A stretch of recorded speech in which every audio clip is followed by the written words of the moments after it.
소그룹 인도자들을 모아주시고 또 이곳에서 함께 주님의 귀한 말씀, 그 복된 진리의 말씀을 나누고 배우게 하시니 감사를 드립니다. 이 시간 요한복음 19장 보라 이 사람을 말씀을 함께 배우고자 합니다. 주의 성령께서 저희와 함께하여 주셔서 친히 말씀을 드러내어 주시고 그 말씀을 통해서 은혜와 감동이 있게 하여 주시옵기를 간절히 기도합니다. 이 말씀을 사람의 말이 아니라 주님의 음성으로 듣게 하여 주시옵기를 간절히 기도합니다. 예수님의 이름으로 기도합니다. 아멘. 네, 안녕하십니까. 저는 아까도 잠깐 소개를 했지만 안암 일부를 맡아서 섬기고 있는 이창호라고 합니다. 제가 이번 청년 대학생 수양회 주제 2강 맡아서 섬기게 됐습니다. 먼저 우리 본문 말씀을 한번 같이 교독을 하고 그 다음에 본격적으로 말씀 묵상을 해보도록 하겠습니다. 이 말씀은 요한복음 19장 1절부터 30절인데요. 저와 여러분이 한 절씩 교독을 하도록 하겠습니다. 이에 빌라도가 예수를 데려다가 채찍질 하더라.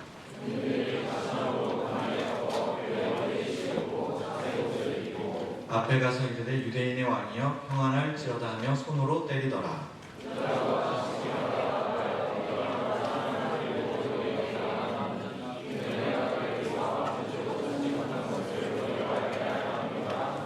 이에 예수께서 가시관을 쓰고 자색 옷을 입고 나오시니 빌라도가 그들에게 말하되 보라 이 사람 이로다 하니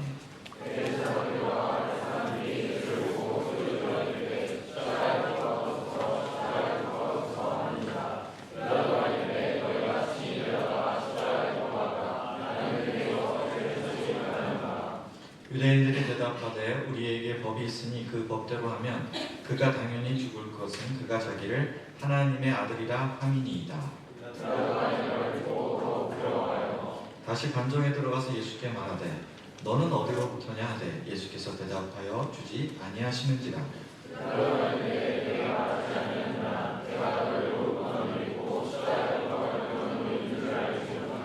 예수께서 대답하시되 위에서 주지 아니하셨더라면 나를 해할 고난이 없었으리니 그러므로 나를 네게 넘겨준 자의 죄는 더 크다 하시니라.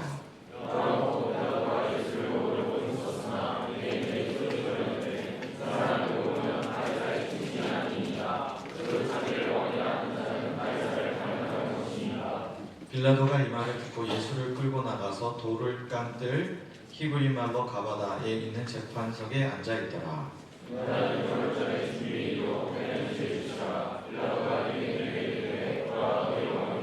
그들이 소리 지르되 없이하소서 없이하소서 그를 십자가에 못 박게 하소서.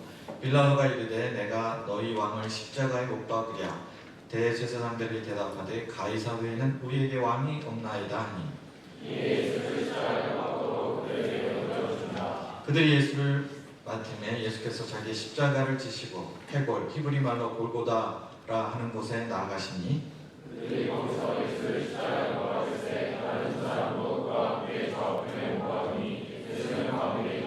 빌라도가 패를 써서 십자가 위에 붙이니 나사렛 예수 유대인의 왕이라 기록되었더라.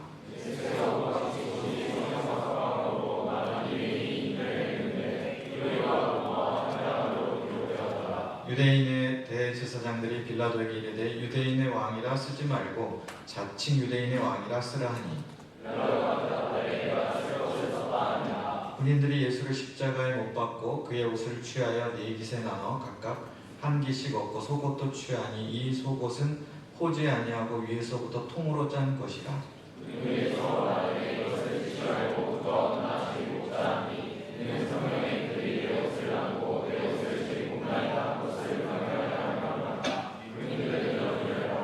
예수 십자가 곁에는 그의 어머니와 이모와 글로바의 아내 마리아와 막달라 마리아가 섰는지라.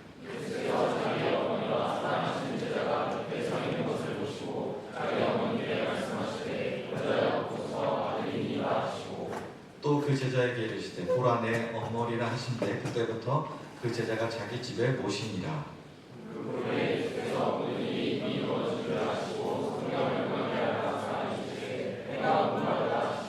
거기 신 포도주가 가득히 담긴 그릇이 있는지라. 사람들이 신 포도주를 적신 해면을 우슬초에 메어 예수의 입에 대니.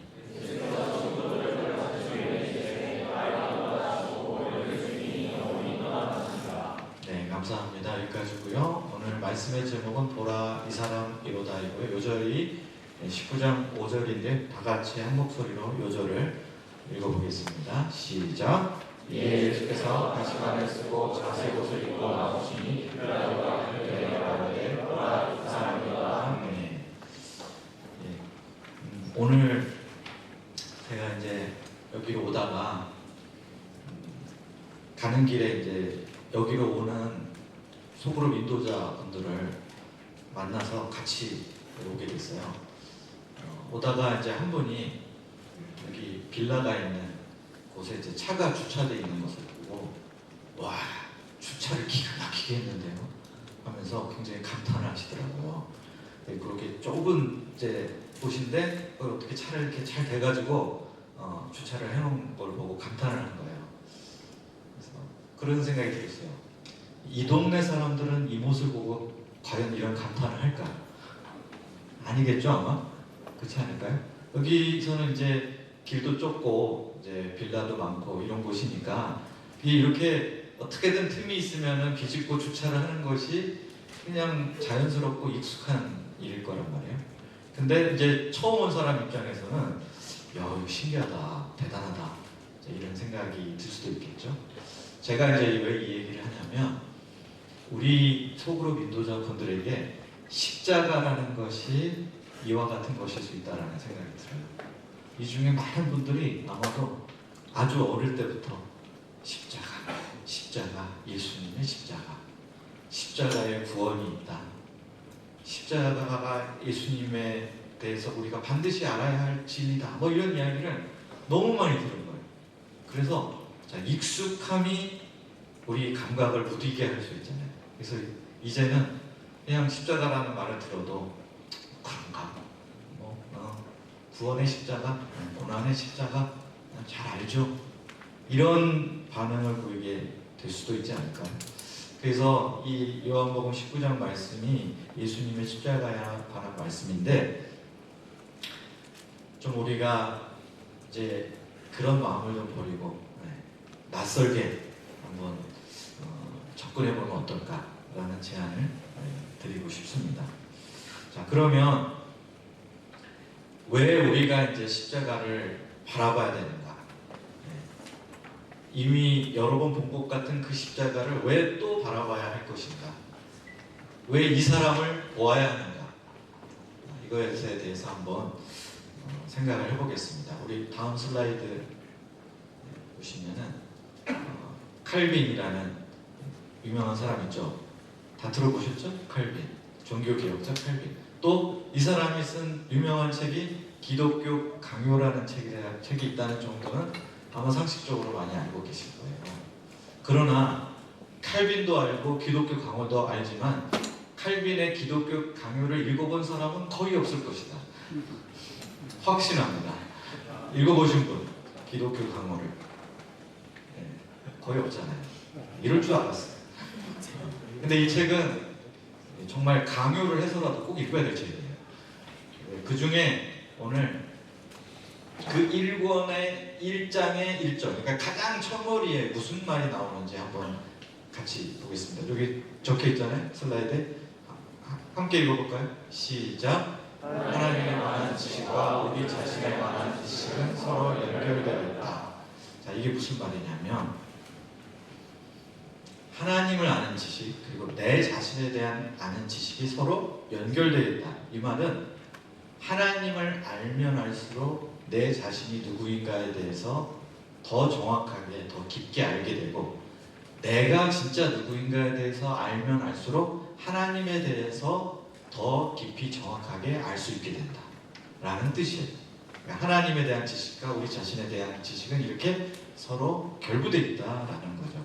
자, 그러면 우리가 왜 십자가에 매달려 계신 이분을 바라봐야 되는가? 그 이유, 그분은 어떤 분인가에 대해서 깊이 알면 알수록 그에 비례해서 누구에 대해서 알 수 있게 될까요? 우리 자신이죠. 나 자신에 대해서. 정말 내가 누군가, 진짜 나는 누군가에 대해서 우리가 알게 된다. 내 자신이 정말 어떤 사람이고 내가 누군가에 대해서 알고 싶지 않으세요? 알고 싶잖아요. 네, 그러면 이분을 바라보시면 됩니다. 거기에 답이 있다라는 겁니다. 자, 그래서 우리 한번 본문 속으로 들어가 보도록 하겠는데요. 저기 무스터 마이크를 좀 여기 앞에부터 좀 돌아가시면서 그 문제를 푸는데 보통 그 지부마다 문제 푸는 방식이 좀 다르던데 이번에는 어떻게 하냐면 질문 하나씩 한 분이 풀고 이런 식으로 진행을 하도록 하겠습니다. 그러니까 1번 문제 질문이 3개 있다고 해서 한꺼번에 다 풀지 말고 질문 하나씩 먼저 좀 풀어주시고 그 다음에 제가 좀 설명을 하고 그 다음 질문으로 넘어가고 이렇게 하도록 하겠습니다. 그러면 우리 1번의 첫 번째 질문부터 한번 보겠습니다. 지정해 주시면 마이크를 전달하겠습니다. 복잡하지 않게 그냥 여기 제일 처음에 계신 분 같아요. 네, 1번 질문. 빌라도는 예수님에게 어떤 형벌을 가했습니까? 예수를 데려다가 채찍질하였습니다. 더 할 말 없습니까? 네. 제가 질문할게요. 채찍에 맞아보신 적 있으세요? 없습니다. 없죠. 네. 저는 채찍에 맞아본 적은 없고요. 혁대에 맞아본 적이 있어요. 제가 고등학교 때 사회 선생님인가 그랬는데 사회 선생님한테 제가 좀 반항을 했거든요.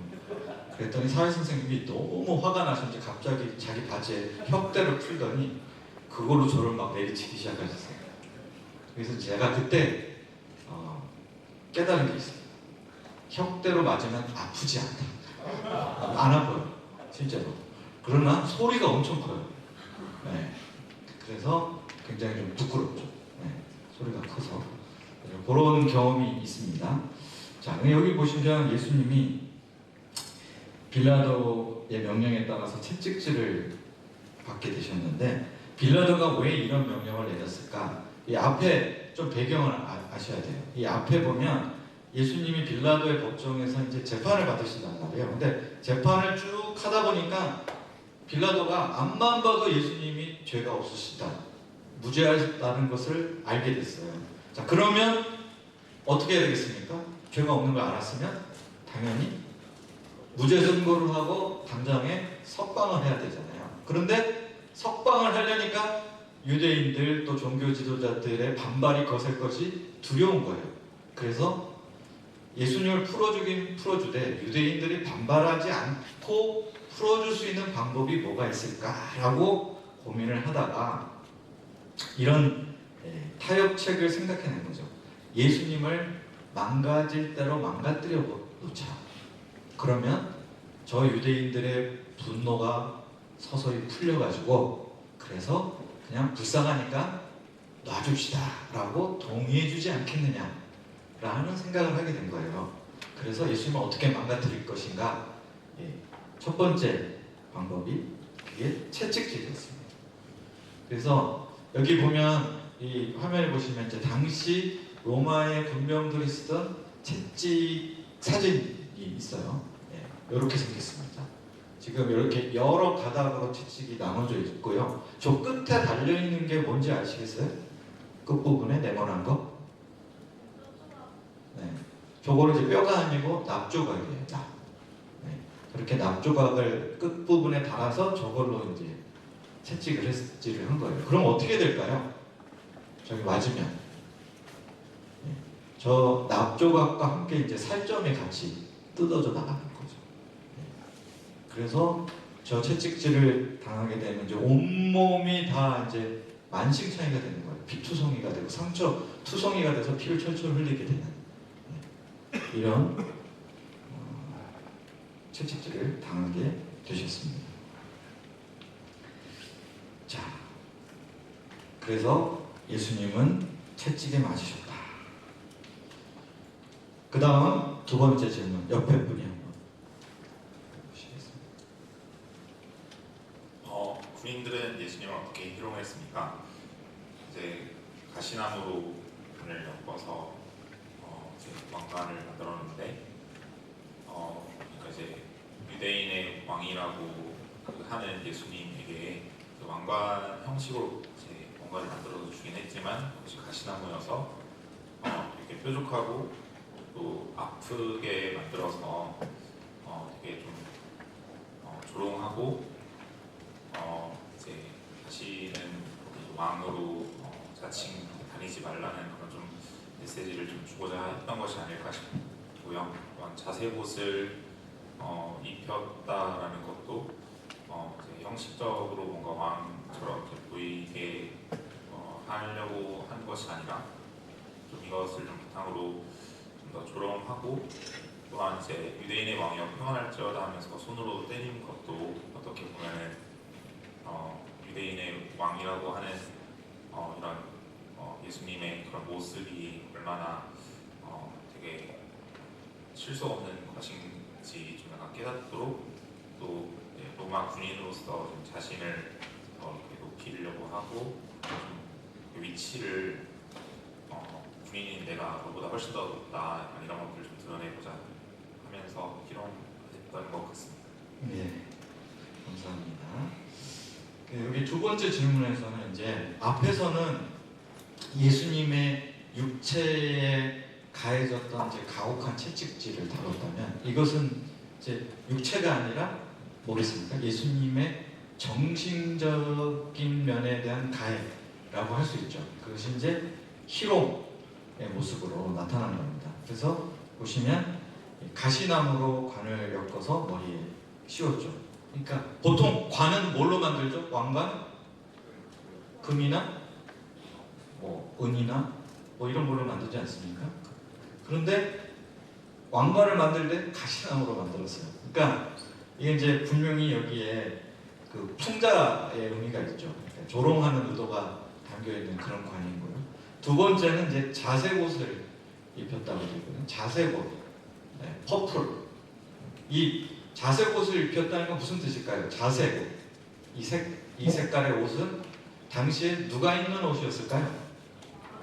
네, 왕이나 귀족들이 입는 그런 옷이었어요. 왜냐하면 옛날에는 자색 염료가 매우 귀하고 비쌌거든요. 그래서 왕족이나 귀족이 아니면 자색 옷감으로 된 옷을 입을 수가 없었어요. 그러니까 이거는 야, 너 왕이라며 이 옷 한번 걸쳐봐 하면서 이렇게 희롱하면서 던져준 옷이었다는 거예요.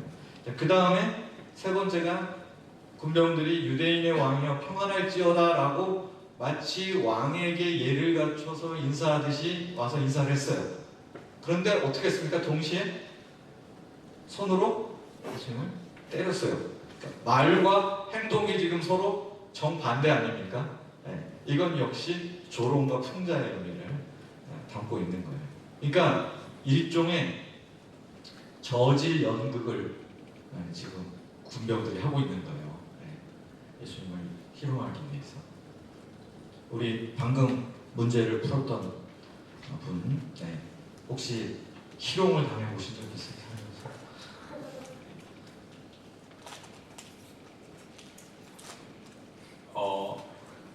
몇 번 있는 것 같습니다. 오, 그래요? 문제? 아니, 너무 이런 거 물어보면 그런가? 궁금하네요. 네, 한 번은 좀 친한 친구가 이제 제가 혹시나 좀 크리스천인 것을 이제 알고 좀 무시하는 경향이 좀 있었는데 최근에 이제 중요한 시험을 좀 봤는데 같이 저는 점수가 안 나오고 그 친구는 점수가 되게 잘 나왔을 때 하나님 되게 별거 없다. 너 그냥 너 그런 하나님 왜 믿냐 그렇게 좀 희롱을 좀 놀리고 좀 했을 때 많이 마음이 아팠고요. 그래서 좀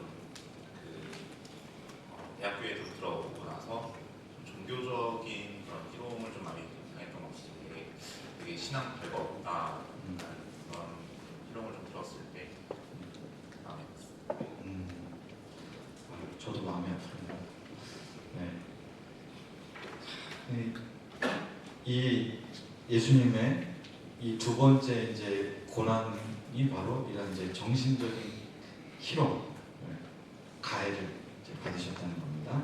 자, 그 다음 세 번째 질문 한번 보겠습니다. 거기서 이제 그쪽이 아니고 이쪽으로.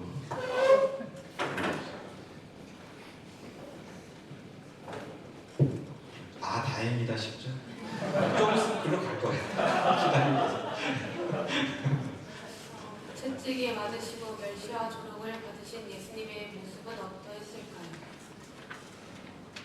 투성이로 피범벅이 되시고 너무 비참하고 초라하실 때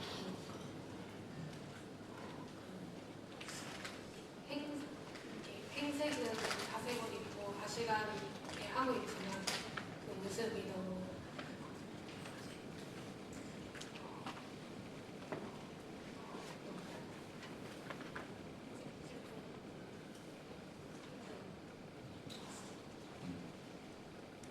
그 모습을 좀 상상을 해보세요.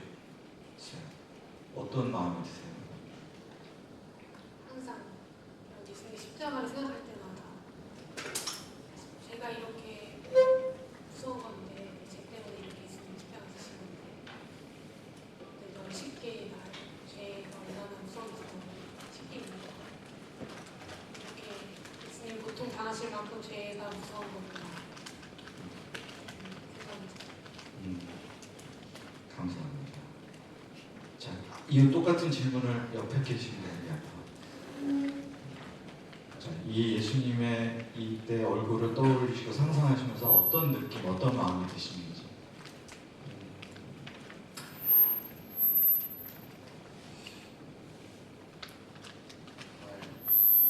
그 누구도 자기 편이 없고 되게 벌거벗은 채 온갖 조롱과 그런 멸시에 당한 되게 외롭기도 하고 되게 참혹한 그런 분위기였을 것 같습니다. 네, 감사합니다. 이 질문에 외로우셨을 것 같아요 라고 대답하는 사람은 별로 없거든요. 근데 지금 외로우셨을 것 같다고 얘기했어요. 그거는 본인이 외로운 사람이 살았고 그것으로 인한 상처와 아픔이 있기 때문 아닐까 라는 생각을 해봐요. 네. 어때요? 좀 외로웠어요? 조금 네. 이 질문에 뭐라고 대답하는지 보면은 내가 어떤 삶을 살아왔는지를 거꾸로 보여주는 것일 수도 있어요. 이렇게 어떤 사람 예수님 외로울 것 같아요라고 하는 사람도 있고요. 어떤 반응도 있을 수 있을까요? 네. 예수님 너무너무 수치스럽고 자존심이 상하셨을 것 같아요 라고 말하는 분도 꽤 많을 거예요. 그런 분들은 그게 제일 먼저 떠올랐어요. 왜 그럴 것 같아요? 네. 자기에게도 그런 완전히 내 자존심이 박살나고 너무나 수치스러웠던 뭔가 내 마음속에 깊은 상처와 아픔이 분명히 있는 분일 거라고 생각해요. 그러니까 그게 제일 먼저 떠올라요. 어떤 분도 있을까요? 어떤 사람은? 또 다른 반응. 어떤 사람은 이런 경우가 있어요. 예수님 너무너무 아프셨을 것 같아요. 채찍 맞은 거 얼마나 아프시고 막 가시관 면류관에 그 가시가 막 머리에 박힐 때 얼마나 아프셨을까요? 얼마나 고통스러우셨을까요? 라고 답하는 사람이 있어요. 그 사람은 어떤 케이스일까요? 많이 맞아본 사람. 저 딱 아까 이제 채찍질 하니까 제 고등학교가 떠오르잖아요. 혁대로 맞았던 거. 와. 그게 좀 바로 연상이 되잖아요. 그런 것처럼.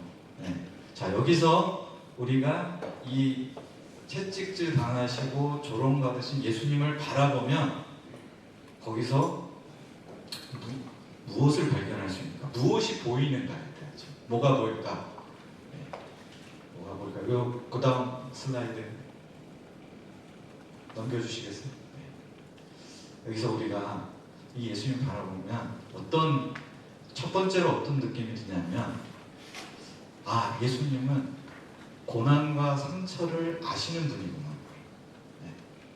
이게 먼저 다가오게. 네. 그러니까 예수님은 정말 맞아도 보셨고, 네.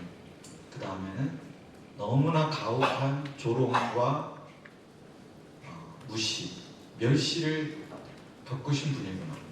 그래서 내 상처를, 나의 힘든 것을 이분이라면은 충분히 이해해 주실 수 있을 것 같다. 나에게 공감해 주실 수 있을 분이라는 것을 우리가 먼저는 생각하게 할 수밖에 없게 돼요. 그러면서 내 안에 있는 상처와 아픔하고 예수님하고 연결이 되는 경험을 하게 되는 거죠. 이제 그런데 왜 그러면 예수님이 이런 고난을 받으시고 상처를 입으셨는가? 이유가 뭔가? 그거에 대해서 성경은 이미 이사야서 53장 5절에서 이렇게 예언을 하고 있거든요. 그가 채찍에 맞음으로 우리가 나음을 입었도다. 예수님께서 채찍 맞으시고 조롱당하신 이유는 우리를 치유해 주시기 위해서.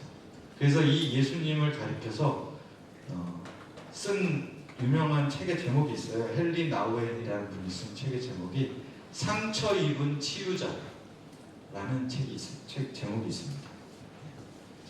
예수님은 우리를 치유해 주시는 분인데 우리를 치유해 주시기 위해서 본인이 먼저 상처를 입으셨다.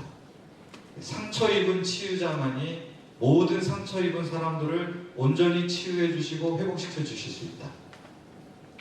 라고 말하고 있거든요.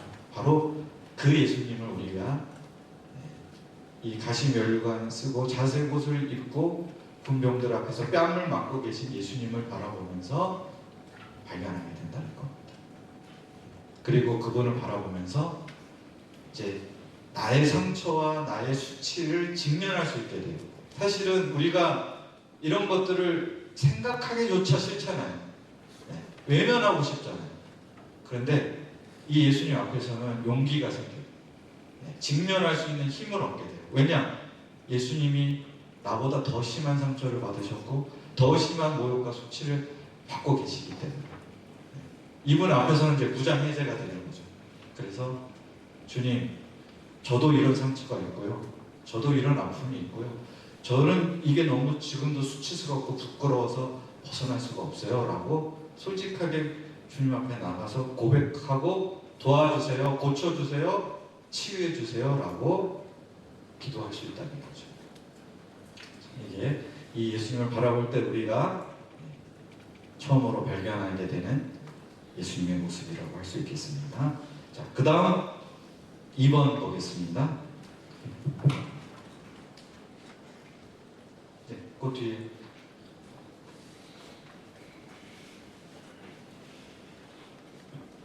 빌라도는 왜 예수님을 밖으로 데리고 나왔으며 그의 시도는 어떻게 되었습니까? 빌라도는 계속 예수님께 죄를 찾지 못했기 때문에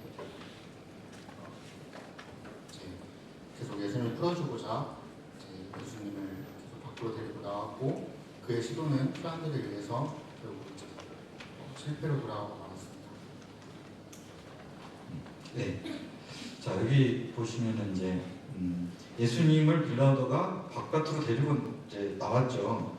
그러니까 왜 데리고 나왔을까요? 이제 사람들에게 보여주기 위해서겠죠. 네. 예수님의 어떤 모습이요? 방금 전에 이렇게 채찍질 맞고 가시면류관 쓰신 그 처참한 모습, 그걸 사람들에게 딱 보여줘요.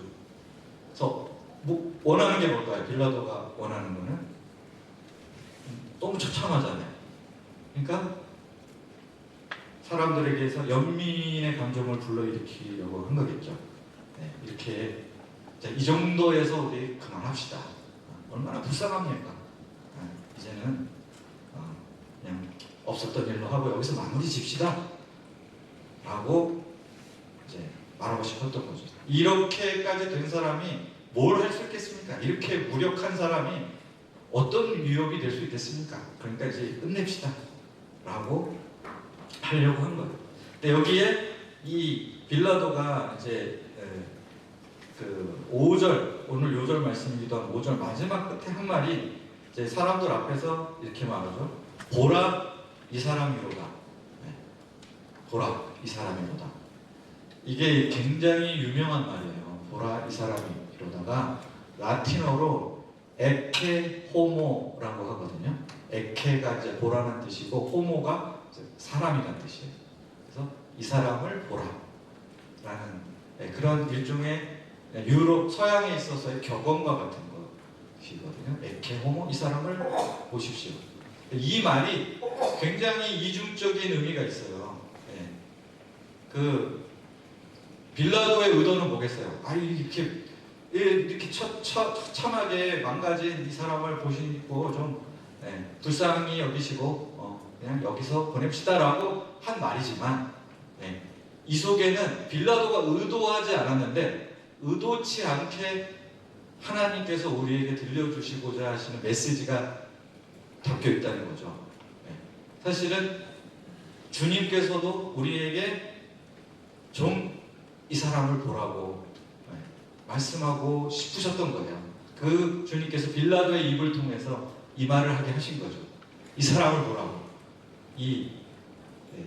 너희를 위해서 너희를 대신해서 찢기고 상처받으시고 수치와 모욕을 당하신 이분을 보라. 자, 그러면 이제 우리가 이분을 볼 때 무엇을 발견할 수 있는가는 앞으로 계속 더 살펴보도록 하겠습니다. 그래서 봐야 돼요. 그걸 바라봐야 된다. 집중해서 가던 길을 멈추고 주목해서 봐야 된다.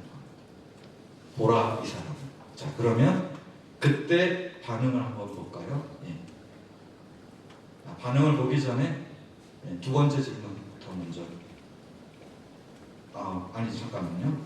반응까지가 1번이군요. 여기까지 보겠습니다. 자, 이때 군중들의 반응 6절에 나오죠. 6절에 보면 자, 빌라도는 여기서 영민을 느끼고 무리들이 진정되기를 바랬는데 결과가 어떻습니까? 6절에 보면 빌라도의 기대대로 됐나요? 아니죠. 정반대가 됐죠. 오히려 군중들이 더 흥분해가지고 십자가에 못 박으라고 막 소리를 지르고. 자, 이 군중의 심리는 도대체 어떤 심리일까요? 그 문제 푼 분 옆에 계신 분. 한번. 이 군중들 왜 이러는 걸까요? 아니, 이렇게 처참하게 망가진 모습을 보면 불쌍하다고 느끼는 게 인지상정 아닌가요? 근데 왜 더 흥분해가지고 죽여라 이렇게 하는 걸까요? 어떻게 생각하세요? 이제 예수님이 자기가 하나님의 아들이고 이제 메시아임을 자꾸 말씀하시고 다니는데 정작 이제 이렇게 빌라도의 채찍질 앞에 좀 무기력하게 무너지시니까 사람들이 좀 실망을 하고 그분들이 원하는 메시아가 아니니까 더 죽이라고 좀 화를 썼던 것 같습니다. 그죠. 좀 깊이 이해를 하고 계신 것 같아요. 그죠? 네. 그러니까 그런 거죠. 여기서 이제 우리는 인간의 죄성이 얼마나 깊은가, 죄성의 깊이를 확인하게 돼요. 이제 이렇게 망가지고 처참해진 모습을 보면 아무리 그 사람이 흉악죄인이라 할지라도 설령 그게 맞다 하더라도 너무 측은하고 딱하다. 이건 좀 너무 심하지 않냐. 이렇게까지 할 필요는 없는 거 아닌가. 라는 마음이 들면 그거는 이제 정상적인 마음이죠. 그게.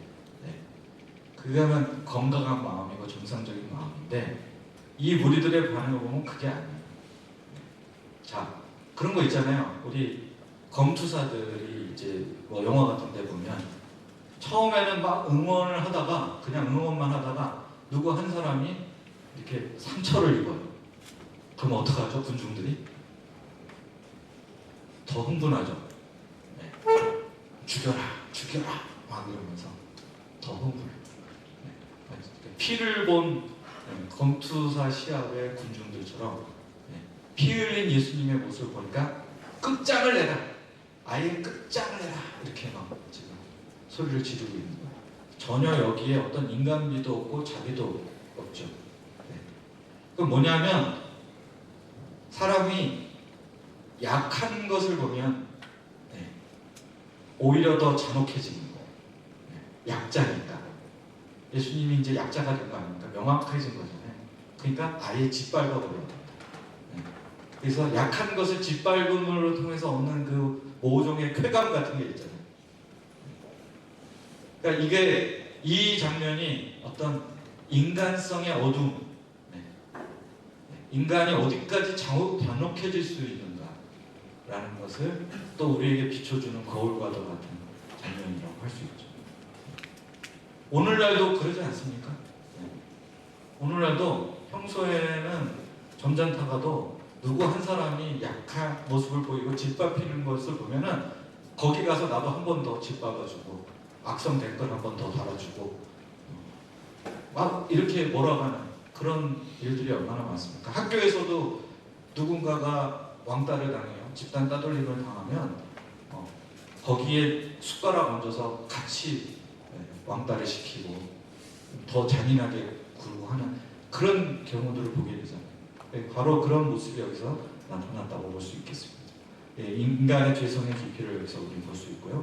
자, 그 다음 두 번째 질문 옆에 분이 해볼까요?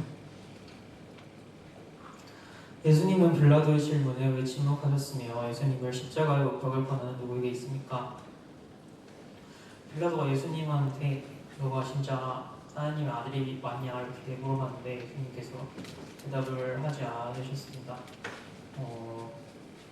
여러 가지 되게 생각이 많으셨을 것 같은데 일단은 빌라도가 이제 판정을 내려서 예수님이 십자가에 매달려야 되는 상황이잖아요. 그래서 그렇게 말해서 빌라도의 마음이 뭐 흔들린다 해도 어차피 예수님은 계속 살려야 되는 거고 그렇게 해서 이제 빌라도의 마음이 안 좋아지면은 그 과정에서 약간 감정적으로 뭔가 문제가 발생할 수도 있으니까 그런 것도 고려를 하셨던 것 같아요. 그리고 이때 위에서 주지 아니하셨더라면 나를 향할 권한이 없었으리니 그러므로 나를 넘겨줘야 하는 자의 죄는 더 크다 이렇게 말씀을 하시는데 저는 예수님이 약간 빌라도를 안타깝게 생각을 하고 약간 허벌을 해주려고 그렇게 말을 한 것처럼 느껴졌었거든요. 왜냐면 빌라도가 나를 넘겨준 자의 죄가 더 크다 이렇게 해서 약간 괜찮다 이런 느낌을 받아가지고 좀 빌라도의 심정을 이해를 해주는 그런 의미도 있었던 것 같아요. 그래서 예수님을 십자가에 못 박을 권한은 이제 하나님이 가지고 있으셨던 거죠. 애초에 예수님이 십자가에 못 박히게 하는 것 자체가 사람의 죄를 대속하려 하기 위해서였으니까. 그래서 하나님이 결정을 하고 또 예수님도 결정을 하시고 십자가에 못 박히는 거는 결정이 되어 있는 거였기 때문에 빌라도의 권한이나 빌라도의 의지는 거기에 개입을 할 수가 없었던 거죠. 네, 감사합니다. 자, 여기 보시면 이제 7절에 보시면 유대인들이 이 예수는 당연히 죽어야 된다. 왜냐하면 자신을 하나님의 아들이라고 했기 때문이다. 라고 이제 고발을 하는 거잖아요. 그러니까 이 유대인들의 말은 물론 예수님을 이제 죽음으로 몰아넣기 위해서 한 말이긴 하지만 그러면서 의도치 않게 또 이 안에 진실을 담고 있는 거예요. 네. 자, 이 예수님이 어떤 분이신 거예요? 그러니까 이 속에 담긴 진실은 예수님이 하나님의 아들이시다. 네. 라는 것이 이제 유대인의 입을 통해서 고백이 된 셈이 된 겁니다. 결과적으로는. 자, 그러자 빌라도가 예수님께 묻죠. 네. 어디서부터 왔냐? 진짜 그러니까 네가 하나님의 아들이 맞냐? 하늘로부터 온 사람인 것이냐? 라고 질문을 한 거예요.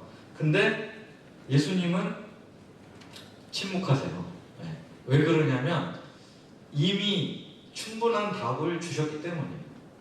그러니까 이 질문이 정말 몰라서 알고 싶어서 배우고자 해서 묻는 질문이 아니라는 것을 알기 때문에 침묵을 하신 거고요. 또 한 가지는 이 질문에 대한 대답의 결과가 이 재판의 향방을 좌우지우지한 것이 아니라는 것을 너무나 잘 알고 계셨기 때문에 그래서 굳이 대답하지 할 필요를 느끼지 못하셨고 이제 침묵하신 거죠. 그러니까 빌라도가 좀 약간 자존심이 상한 것 같아요. 근데 물었는데 왜 대답을 안 하냐? 내가 너를 풀어줄 수도 있고 죽일 수도 있는데 적어도 자기 변호는 해야 되지 않느냐? 라고 이제 질문을 하니까 약간 위협을 하니까 예수님이 위에서 주지 아니하셨더라면 나를 해할 권한이 없다라고 말씀하시죠. 자, 이게 무슨 뜻이겠어요? 자, 지금 이 그 법정의 재판관이 누굽니까? 최고 재판관? 보이는 재판관은 빌라도죠. 근데 예수님 방금 하신 선언은 뭐예요? 네가 최고 재판관이 아니다. 너 위에 진짜 더 높은 재판관, 결국 이 재판의 유죄 무죄를 가릴 진정한 재판장은 따로 계시다 라는 뜻 아닙니까? 그죠? 그러니까 원래 우리나라 재판도 그렇잖아요. 1심, 2심, 3심은 대법원 이렇게 가서 아무리 1심, 2심의 재판관이 유죄라고 하더라도 3심 대법원에서 무죄 이러면 무죄가 되는 거예요. 그러니까 빌라도가 아무리 유죄라고 하든 혹은 무리들이 아무리 예수님에게 큰 죄가 있다고 고발을 하든 그거에 관계없이 결국에는 나의 유죄 무죄를 가릴 분은 저 위에 계신 하나님이시다. 그분께 모든 것이 달려있다라고 말씀하신 거죠. 그리고 그 다음 예수님의 말씀이 또 의미심장한데 나를 내게 넘겨준 자의 죄는 더 크다. 그래서 지금 빌라도에게 예수님을 넘겨준 유대인들의 죄 중에 누구의 죄가 더 큰지 죄의 경중을 판정하고 계세요. 이거는 원래 누가 하는 일입니까? 이 죄가 크고 이 죄가 더 작다. 이건 누가 하는 일이죠? 이건 재판관이 하는 일이잖아요. 그러면 지금 이 순간에 이 법정의 재판관이 누군 거예요? 예수님이 재판장이신 거예요. 네. 이게 굉장히 희한한 장면이죠. 네. 예수님이 피고인이 되어서 재판을 받고 있는데 재판을 하다 보니까 예수님이 재판장이 되고 있고 빌라도에게 예수님을 넘겨준 무리들이 피고인이 되어 있는 역전이 지금 벌어진 그런 상황인 거예요. 자, 그 다음 세 번째 질문 볼까요?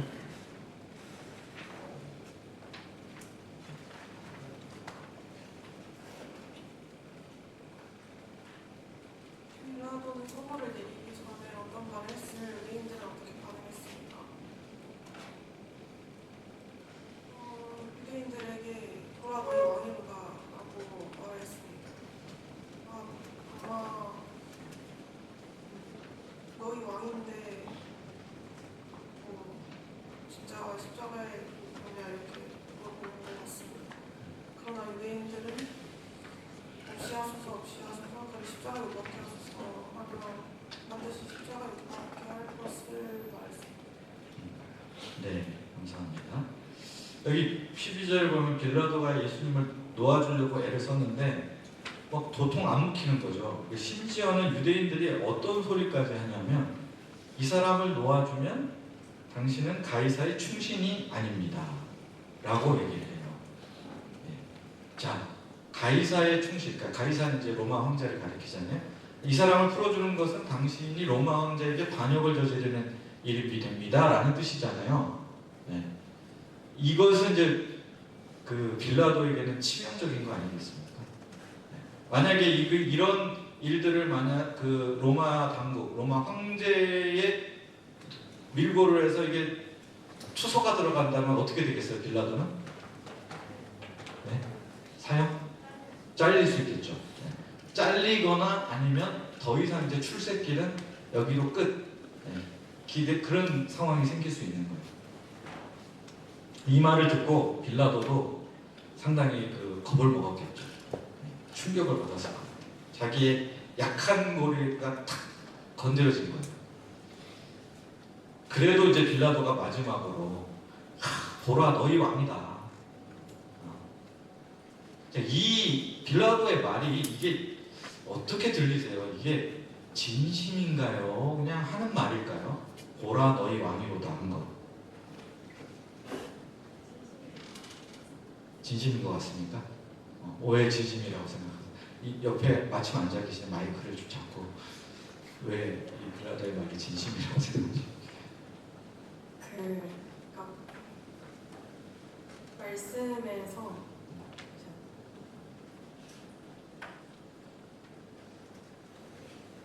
그러니까 예수님께서 하나님의 아들이라고 주장한다고 하는 그 유대인들의 말을 듣고 빌라도가 두려워했다고 더 두려워했다고 나와 있거든요.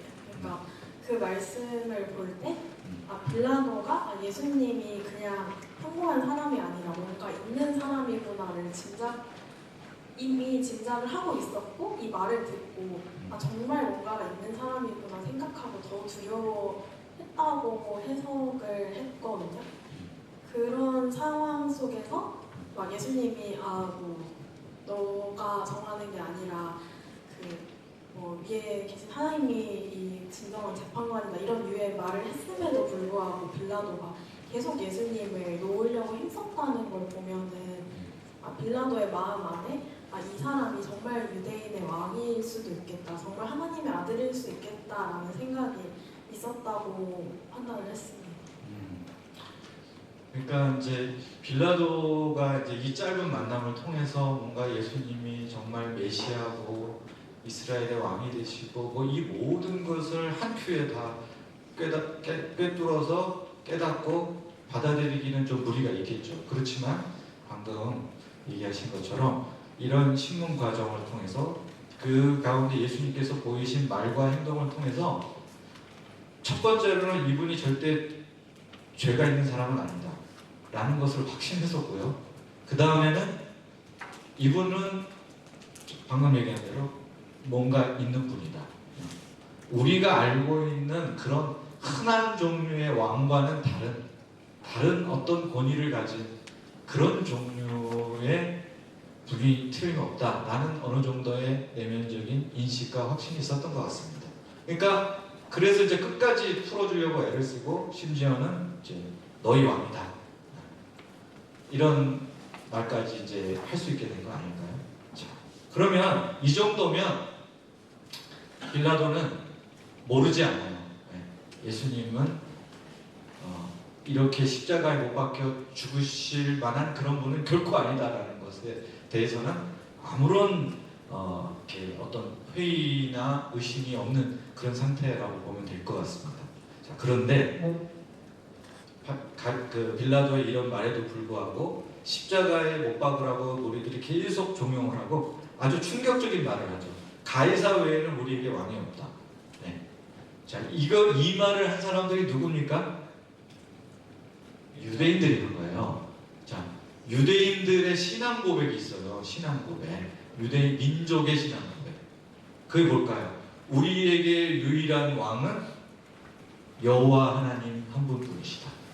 이게 유대인들의 신앙 고백이에요. 그리고 이 신앙 고백을 지키기 위해서 지난 수백 년의 역사 동안에 유대인들이 많은 피를 흘렸어요. 그래서 수많은 반란을 일으켰고 무수한 고초를 당해왔거든요.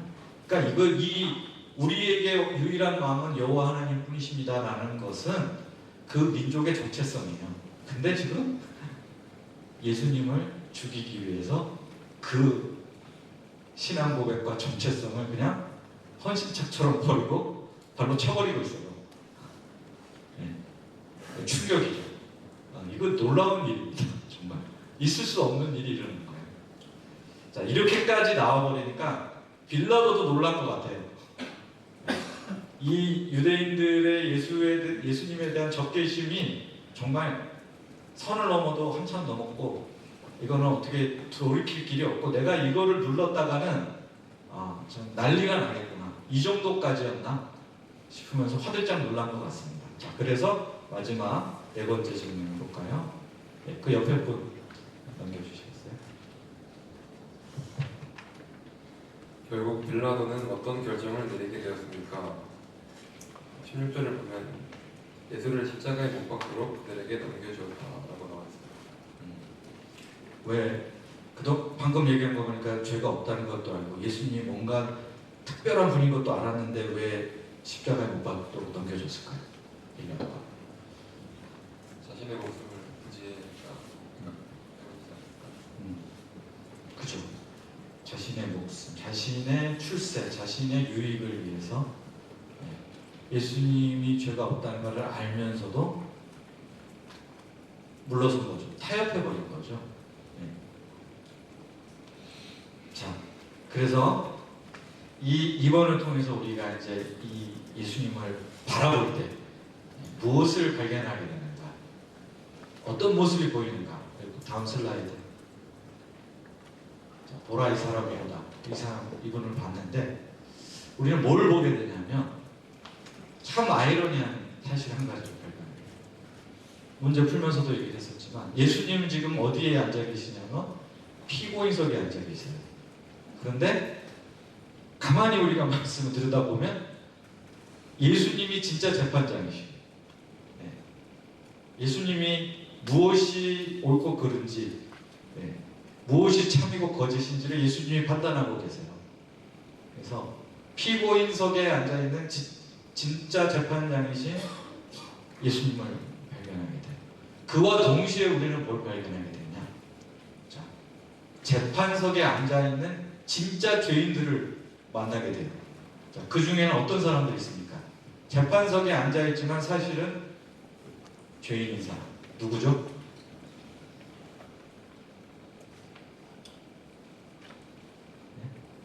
누가 지금 여기서 잘못을 저지르고 있어요? 무죄한 사람이 유죄 선고를 받았잖아요. 여기에 결정적인 역할을 한 사람이 누굽니까? 빌라도죠.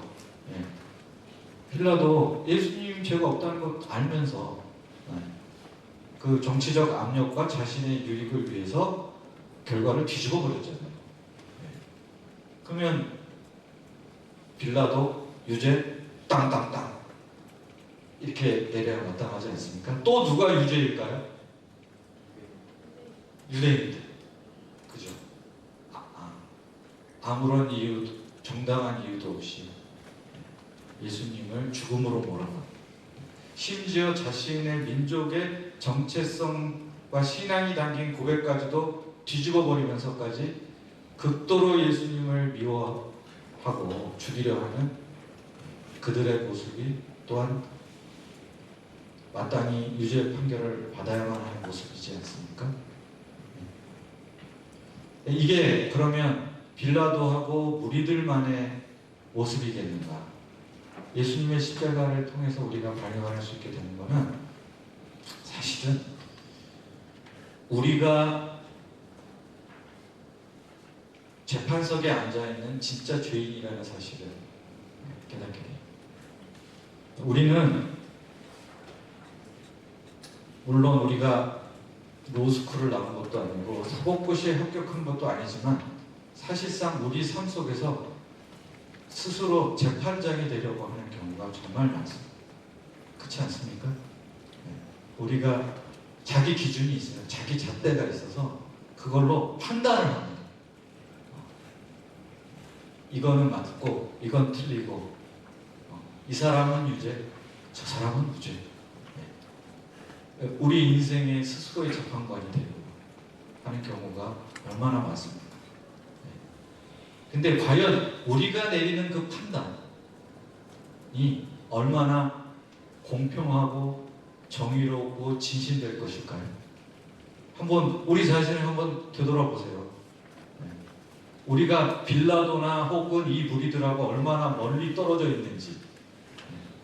우리도 살면서 자기 감정 때문에 흥분해가지고 엉뚱한 판단을 하거나 잘못된 결정을 내린 경우 없어요? 얼마나 많습니까? 혹은 내 유익을 위해서 분명히 이거 옳지 않다는 거, 잘못된 것이라는 거 알면서도 그냥 눈 감고 지나쳐 버리는 경우가 얼마나 많습니까? 그리고 그냥 아무 생각 없이 남들이 다 이게 맞다고 하면 그냥 맞는가 보다.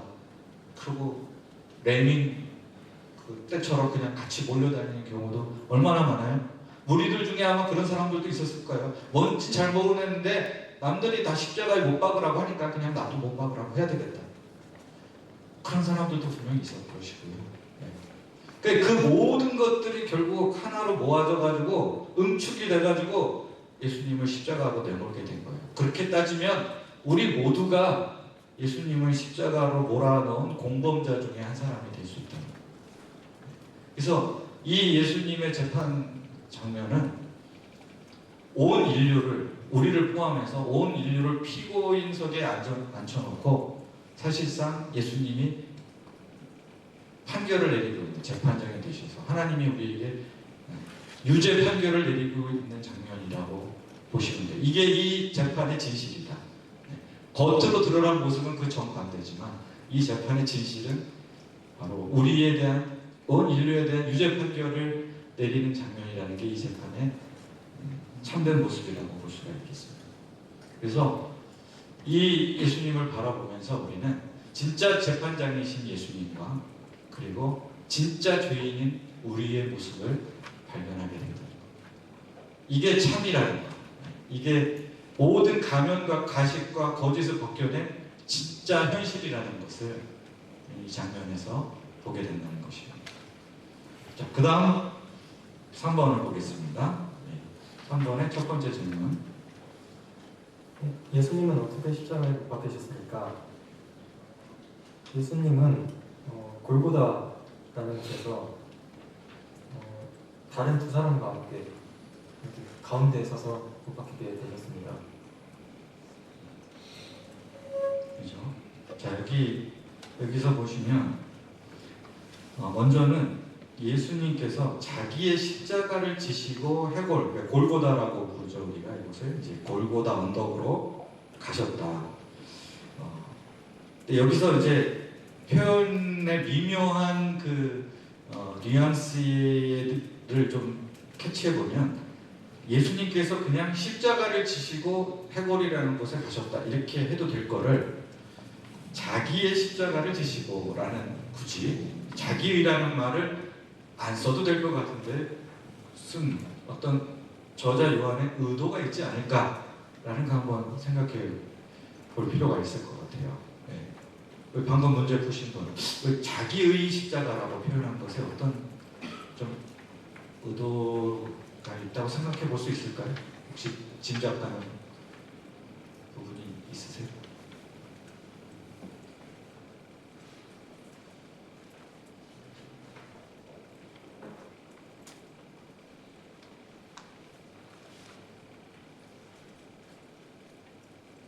뭔가 반응을 해주세요. 모르겠습니다. 그것도 반응이니까 잘 모르겠죠, 그렇죠? 네. 이게 지금 명백하지 않고 미묘하기 때문에 잘 모를 수 있어요. 이제 요거를 왜 이제 좀 살펴볼 필요가 있냐면 다른 복음서에 보면 이때 골고다로 갈 때 그 예수님이 못 박히시게 된 십자가를 누가 짊어지고 갔다고 나와 있죠? 아시는 분? 구레네 사람 시몬이 대신 짊어지고 갔다 그 언덕길을 나오잖아요, 그죠? 이 요한이 그걸 모르진 않을 거예요. 아는데 그런 얘기는 하지 않고 예수님이 자기의 십자가를 지시고 가셨다라는 표현을 굳이 사용한 것에는 이유가 있을 거라는 거죠. 어떤 의도가 있냐면 여기서는 요한이 말하고 싶은 건 그거 같아요. 예수님이 어쩔 수 없이 억지로 십자가의 자리로 가신 게 아니다. 네. 자기의 십자가로 여기고, 그러니까 이건 내가 짊어져야 할 십자가다. 라고 그 십자가를 받아들이시고 스스로 자발적으로 십자가에 못 박히시는 그 자리로 가셨다. 라는 사실을 암시하고 있다는 거죠. 명백하지는 않지만 다른 복음서하고 같이 비교해서 보면 좀 그런 면을 우리에게 말해주고 싶었던 거예요. 설령 구레네 사람 시몬이 대신 짊어지고 갔더라도 그거는 예수님의 체력이 너무 방전됐기 때문에 어쩔 수 없이 벌어진 일이고 결코 예수님이 그 십자가를 회피하신 게 아니다. 그 십자가도 예수님이 지신 십자가라는 것을 이제 좀 보완해주고 싶었던 것 같아요. 왜냐하면 요한복음이 맨 마지막에 쓰여진 복음서이기 때문에 네. 이미 이제 다른 복음서에 그런 내용이 있다는 것을 안 상태에서 네. 이 점을 조금 더 부각하고자 했던 것 같습니다. 그리고 예수님이 그 세 명이 이제 함께 십자가형에 처해진 상황에서 정 가운데 못 박히셨단 말이에요. 가운데 자리에 이거는 뭘 의미하겠어요? 세 명 다 십자가형에 처해진 중죄인인데 중죄인 중에서도 가장 무거운 죄를 지은 중죄인이다 라는 그런 것들을 지금 여기서 이제 보여주려고 했다는 거죠.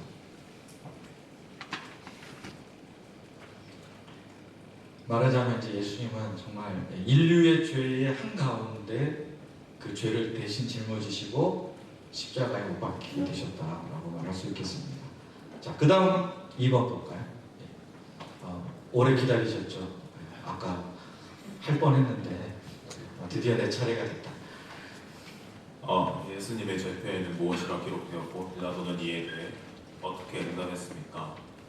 예수님의 죄패에는 나사렛 예수 유대인의 왕이라 기록되었고 이것은 히브리어와 헬라말로 모두 기록되었습니다. 그래서 유대인들이 이에 대해서 자칭 유대인의 왕이라고 쓰라고 했지만 빌라도는 그것이 옳다고 말을 해서 이제 내가 쓸 것을 썼다 이렇게 해서 됐는데 이 부분에서 먼저 볼 수 있는 것은 죄패에서 보통 죄명이 살인이나 그런 것이 올라가야 되는데 그저 유대인의 왕이라 되어 있는 것에서 예수님이 죄가 없으시다는 것을 알 수 있을 것 같고 또 이제 빌라도가 이제 이렇게 대처를 한 것에 대해서는 먼저 히브리 말과 로마 말과 헬라 말로 했다는 것은 이것이 그저 유대인들에게 보여주는 것이 아니라 그 주변에 있는 모든 이들에게 보여주려고 했다고 생각을 해볼 수 있고 그 다음에 빌라도의 그런 모습에 대해서는 사실 빌라도가 그런 회심이나 이런 부분보다는 그저 자신은 자기 신이 해야 될 일을 다 했고 온전히 너희가 잘못했다라는 것으로 자신의 책임을 회피하는 모습으로서 저는 생각이 되었습니다. 네, 감사합니다. 그 세 번째 질문까지 같이 풀고 나서 이제 묶어서 좀 생각을 해볼까요? 네, 그다음 십자가 밑에서 군인들은 무슨 일을 했으며 이 일은 어떤 예언을 성취한 것입니까? 십자가 밑에서 군인들은 예수님의 옷을 취하여 4깃에 나눠 각각 한 깃씩 얻었고 속옷을 제비뽑아 가졌습니다. 이는 시편 22편 18절에 내 겉옷을 나누며 속옷을 제비뽑나이다 한 구약 성경을 나온 말씀을 성취한 것입니다. 감사합니다. 자, 여기 예수님께서 이제 못 박히신 후에 그 십자가 위에 죄패가 쳐졌어요. 그 죄패라는 것은 이 사람이 무슨 죄를 저질렀기 때문에 이 사형에 처해졌다라는 것을 나타내는 죄명을 붙이는 것인데 그 죄명에 뭐라고 썼냐면 나사렛 예수 유대인의 왕이라고 써있다는 거예요. 그러니까 이것을 본 유대 지도자들이 항의를 한 거죠. 아니 거기다가 그렇게 쓰면 안 되고 자칭 유대인의 왕이라고 해야지. 그 자칭이 빠졌다. 유대인의 왕인 것처럼 사칭을 했다. 그게 이제 죄목인데 그 중요한 부분을 빼면 어떡하냐 라고 항의를 했는데 빌라도가 거절을 하죠. 나 쓸 것을 썼다. 그리고 또 이 죄패가 히브리어, 라틴어, 헬라어 세 가지 당시에 보편적인 언어로 모두 다 기록이 되었다는 거예요. 자, 그래서 여기에 자칭이라는 말이 빠져 있다는 점, 그 다음에 세 가지 언어로 모두 기록되었다는 점, 이것이 그냥 어쩌다 보니까 우연히 벌어진 일처럼 보이지만 여기에도 의미심장한 것들이 담겨져 있다는 거죠. 자, 자칭이라는 말을 끝까지 빌라도가 거부를 함으로써 그가 의도했든 의도했지 않았든지 간에 결과적으로는 무슨 말을 우리에게 하고 있는 걸까요? 예수님은 진짜 왕이시다. 진정한 왕이시다. 예수님은 가짜가 아니다. 사칭한 것도 아니고 진짜 왕이시다라는 걸 말해주는 거고, 그 다음에 세 가지 언어로 기록된 것은 단지 유대인의 왕일 뿐만 아니라 세상 모든 사람들의 왕이시다 라는 것을 이 현장이 말해주고 있는 거예요. 자, 그런데 그 다음 장면이 또 굉장히 아이러니해요. 자, 이 왕이 높은 곳 위에 달리셨는데 그 왕의 모습이 어떠냐면 보니까 지금 군병들이 예수님의 옷을 나눠 가졌는데 겉옷은 찢어서 4명이 나누고 속옷은 통짜로 되어 있어서 찢지 않고 제비 뽑아서 한 명이 가져갔다는 거예요. 그러면 현재 예수님의 모습은 어떤 상태인 거예요? 속옷도 안 입은 상태. 그죠? 속옷도 안 입으신 벌거벗은 상태라는 거예요. 자, 그러면 진짜 왕이신데 그 진짜 왕이신 예수님의 현재 모습은 벌거벗은 상태예요. 벌거벗은 왕이라는 거죠. 예수님. 벌거벗은 왕이라는 말이 어때요? 어떻게 들려요? 벌거벗은 왕? 자연스러워요? 말이 됩니까? 아니, 왕이라면 뭘 입어야 될까요? 방금 문제 푸신 분. 왕은 어떤 모습이어야 되죠? 왕의 모습. 왕이다! 그러면 왕은 이 좋은 비단 옷을 입고 있어요. 비단 옷을 입어야 되고 또 이제 금 같은 장신구도 많이 들어오고 있었을 것이고 이제 자세도 몸의 자세도 굉장히 올곧아야 될 것 같습니다. 그죠? 아니 왕이라면 그래야 되지 않을까요? 뭔가 이제 화려하고 고급스러운 옷을 쫙 입고 높은 그 보좌에 탁 앉아가지고 폼을 잡고 있어야 돼. 그래야 왕다운 거 아닐까요? 그래야 사람들이 진짜 왕이다, 왕답다 인정해주고 존경하고 따를 것 같지 않습니까? 네. 그런데 벌거벗은 왕이라니 이게 말이 되느냐? 네. 이런 생각이 들지 않으세요? 벌거벗은 왕. 좀 너무 앞뒤가 안 맞고 모순인 것 같잖아요. 근데 여기에 이제 왜 예수님이 진짜 왕이신가에 대한 답이 들어있어요. 자, 이거 무슨 말일까요? 벌거벗은 왕이라는 것은 예수님. 자, 예수님은 어떤 왕이 되고자 하셨는가? 네, 여기 답이 나와 있어요. 뭐예요? 예수님은 우리에게 자기가 가지고 있던 모든 것을 하나씩 하나씩 다 내어주시는 거예요. 이것도 주시고 저것도 주시고 모든 것을 다 내어주시고 마지막에는 뭐까지 주신 거예요? 생명까지. 자신의 살과 피를. 살과 피를 주시기 전에 자기가 입고 있던 옷까지 군병들에게 주고 가신 거예요.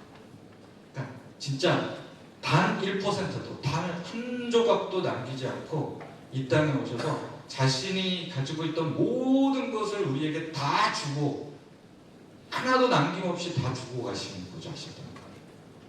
그래서 벌거벗은 왕이 되신 거죠. 세상에 이런 왕을 보신 적이 있습니까? 자기 백성들을 위해서 단 하나도 남기지 않고 다 주는 왕. 그런 왕에 대해서 들어보신 적이 있어요? 보통 왕은 어떻게 하죠? 정반대로 하죠. 어떻게 해요? 나를 위해서 너희가 가진 것을 내놔라. 이거 지나가다가 보니까 이 집에 저 나무가 아주 잘 자랐구만. 이제부터 오늘부터 내 거. 이제 지나가다 보니까 이거 좋아 보이는데 이거 내 거. 네. 다 자기가 가져가서 자기 것으로 만든 거예요. 그게 보통 왕의 모습이잖아요. 네. 근데 예수님은 왕이신데 반대의 길을 가시는 다 주세요. 네. 마침내 옷까지, 속옷까지, 목숨까지 전부 다 주시는 거예요. 그러니까 말하자면 예수님은 어떤 인생을 사셨냐면 뺄셈의 인생을 사신 거예요. 뺄셈. 우리는 어떤 인생을 지향합니까? 뺄셈보다는 뭐가 좋아요? 덧셈이 좋지 않습니까? 여기다 이렇게 스펙을 좀 하나씩 쌓아가지고 덧셈. 내 이력서에다가 그냥 쫙 지금 쓸 게 별로 없어. 근데 여기 계속 덧셈을 해가지고 이 스펙을 계속 더 쌓아서 쓸 것이 많게 하고 이제 나중에 사회생활하면 명함에 이렇게 뭐 한 줄 이렇게 나오면은 너무 초라해 보여요. 그래서 명함이 좀 직위가 여러 가지 있어요. 뭐 무슨 위원회 위원장에 뭐에다가 뭐에 뭐 해가지고 쫙 어디 빼곡하게 명함을 채워야 아유 어디 가서 좀 내가 그래도 이런 사람이다라고 보여줄 수 있을 거예요. 대부분의 삶은 덧셈의 삶을 지향합니다. 근데 예수님은 정반대기 뺄셈 어떻게 하면 하나도 남김없이 다 죽어갈 수 있을까? 그 길을 걸어보시고 그 절정이 이 십자가 현장이라는 거예요. 자, 그 다음 4번 볼까요? 예수님은 십자가 위에서 어머니를 누구에게 맡기셨습니까? 그 어머니 옆에 사랑하는 제자가 있어서 이 어머니가 너의 어머니다 하면서 제자에게 맡기셨습니다. 그렇죠? 자, 여기 그 십자가 현장에 예수님의 어머니 마리아가 있었습니다. 그리고 예수님의 제자인 요한이 있었습니다. 이 마리아와 요한은 원래는 이제 이 어머니와 아들의 관계가 아니었잖아요. 근데 예수님이 이제 곧 운명하시기 직전에 어머니 마리아와 제자 요한을 어머니와 아들과 어머니의 관계로 맺어주신 거예요. 자, 그러면 가족이 된 거죠. 새로운 가족. 근데 보통 가족은 무엇으로 맺어진 관계입니까? 혈연 관계라고 하잖아요. 피로 맺어진 관계. 그러면 이 새로운 가족은 어떤 누구의 피로 맺어진 가족이 되는 걸까요? 그죠? 이제 곧 십자가에서 흘리실 예수님의 피, 예수님의 피로 맺어진 새로운 가족이 되는 거예요. 자, 이렇게 성경에 예수님의 피로 새로 맺어진 가족을 이르는 한 단어가 있습니다. 그게 뭘까요? 그게 교회죠. 그게 바로 교회입니다.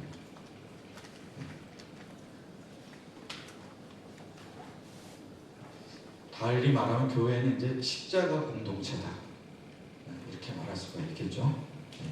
그래서 자, 예수님의 피로 맺어진 사람들은 이제 서로 뭐가 되는 거예요?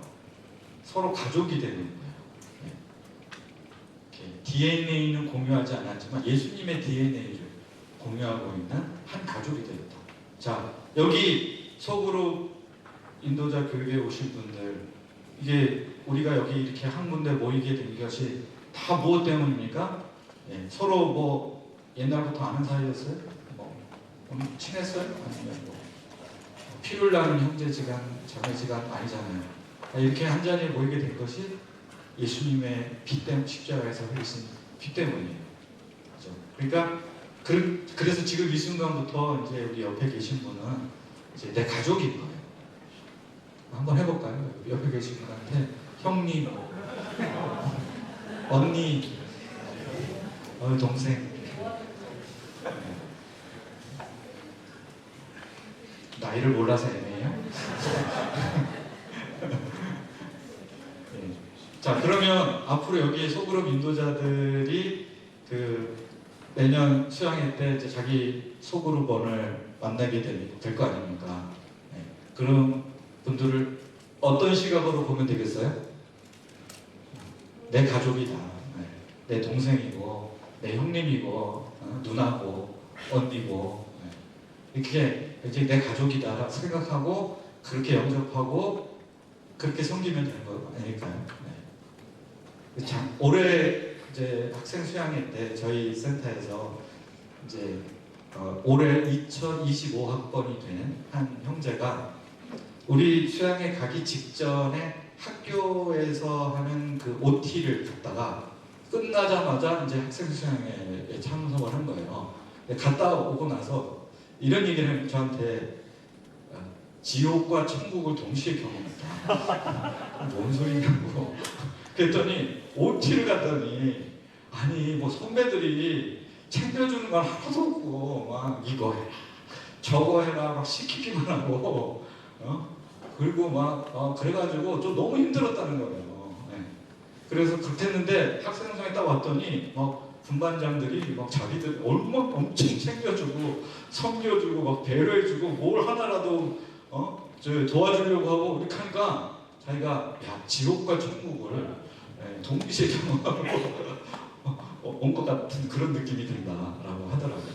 그래서 이제 참 오래 부반장이셨다가 이제 계속 또 하시는 분들도 계신데 정말 많이 수고하셨고 너무나 감사해요. 그 덕분에 이렇게 처음 참석한 사람들도 마음이 활짝 열려가지고 말씀을 깊이 받게 된 것 같고 이제 내년 수양에도 또 여기 계신 분들이 그렇게 해주실 것이라고 이제 믿고 확신을 합니다.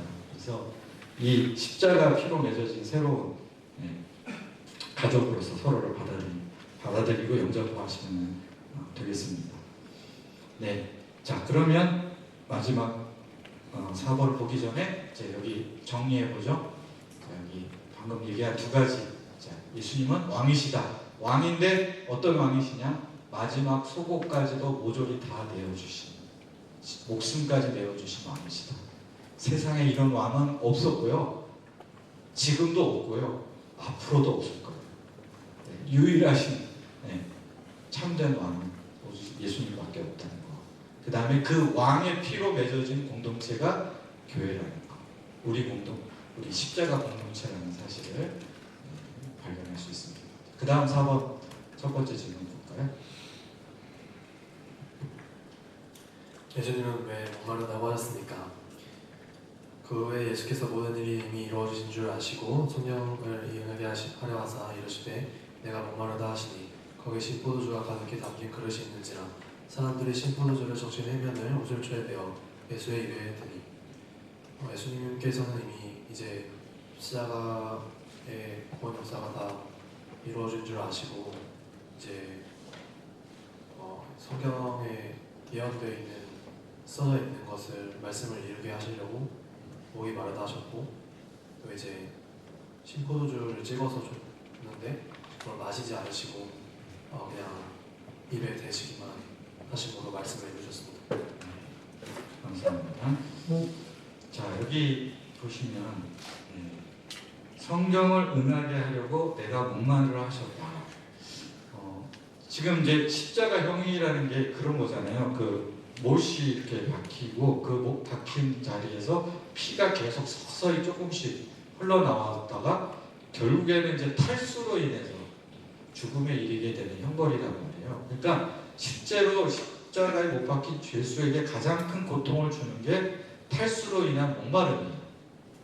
그러니까 여기서 예수님이 내가 목마르다라고 말씀하신 것은 그 정황을 보면 너무나 자연스러운 당연한 말씀처럼 보여요. 그런데 저자 요한은 예수님이 너무 목마르셔서 내가 목마르다 하신 게 아니고 그런 면도 있겠죠. 실제로 목마르셨겠죠. 그렇지만 그보다도 예수님께서 이 말씀을 하신 가장 큰 이유는 성경을 응하도록 하기 위해서였다 라는 것을 강조하고 있습니다. 그 다음에 또 우슬초의 이제 신포도주를 이렇게 적셔가지고 예수님의 입에 대긴 했는데 예수님께서 그 정도로 막 목마름의 문제가 다 해소가 되거나 그러실 수는 없었을 거예요. 그러니까 이게 크게 기대할 수 있는 것은 아니었어요. 그럼에도 불구하고 왜 목마르다고 하셨는가에 관심과 집중을 기울이냐면 예수님이 결국에는 마지막 순간까지도 구약 성경에 나와 있는 메시아 그리스도에 대한 예언 모든 것을 단 하나도 빠짐없이 성취하고자 하셨다는 것. 자, 그러면 어떻게 보면 그 예언 중에 이 정도는 그냥 너무나 마이너한 거라서 그냥 슬쩍 지나가도 될 것 같은 예언마저도 예수님은 단 하나도 놓치지 않고 이루고자 하셨다는 것을 말하는 거거든요. 그래서 정말 예수님에 관한 모든 예언, 예수님에 관한 하나님의 모든 뜻은 완벽하게 성취되었다 다 이루어졌다라는 것을 강조하고 보여주는 그런 기록이라고 할 수 있겠습니다. 자, 그다음 이번 두 번째 질문. 예. 네. 예수님이 십자가에서 마지막으로 하신 말씀은 무엇입니까? 30절 예수께서 신포도주를 받으신 후에 이르시되 다 이루었다 하시고 머리를 숙이니 영혼이 떠나가시니라. 다 이루었다라고 말씀하셨습니다. 생각하고 싶지 않겠지만 만약에 본인이 죽기 직전에 한마디 유언을 남긴다면 무슨 말을 하고 싶으신지.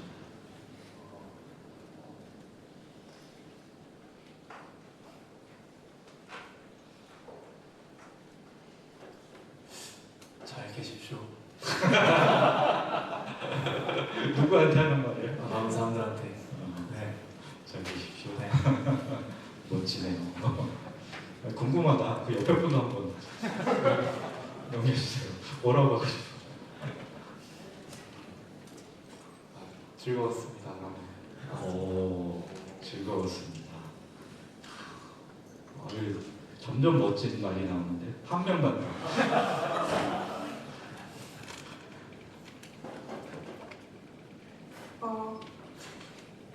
주변 분들에게 그동안 감사했다 이런 말 하고 감사했다.